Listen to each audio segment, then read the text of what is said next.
How are you going to get your company into liquidation if you need to, or if you need to stop trading and you want to close the company down? How are you going to get that company into liquidation if you've got a shareholder fallout, shareholder dispute, and there's only two directors and two who are also the shareholders? It potentially could be a serious struggle.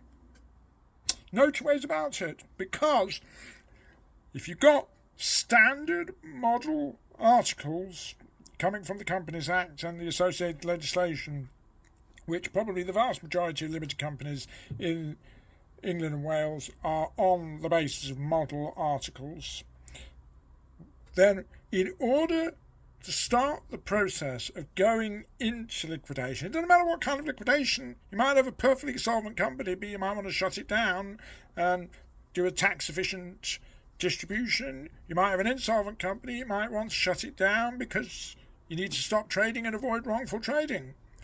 But you could have a serious bottleneck if there's two directors and one director doesn't want to shut the company down and the other one does want to shut the company down, and we're not in a situation where one person's going to buy the other out.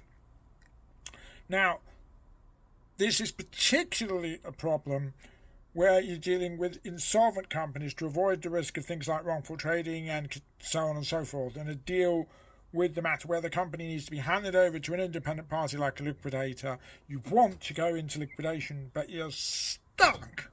Now, and the reason why I say that is in a solvent company, you can normally sort it out in terms of one person buys the other out and something like that.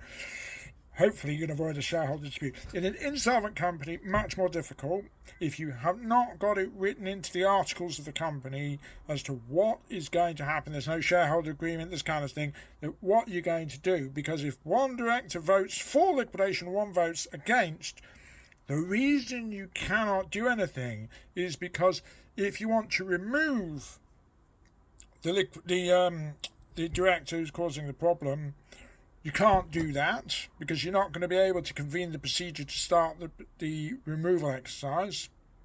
If you want to appoint another director, you're not going to be able to do that because, again, that will potentially be blocked.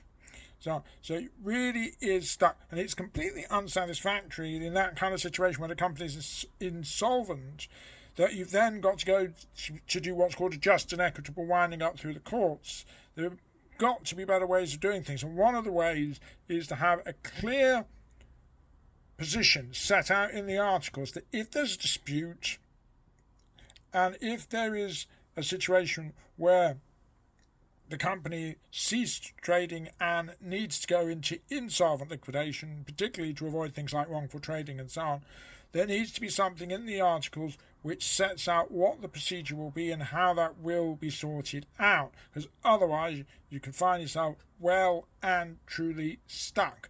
Questions, queries, concerns, give us a shout. We know insolvency inside out.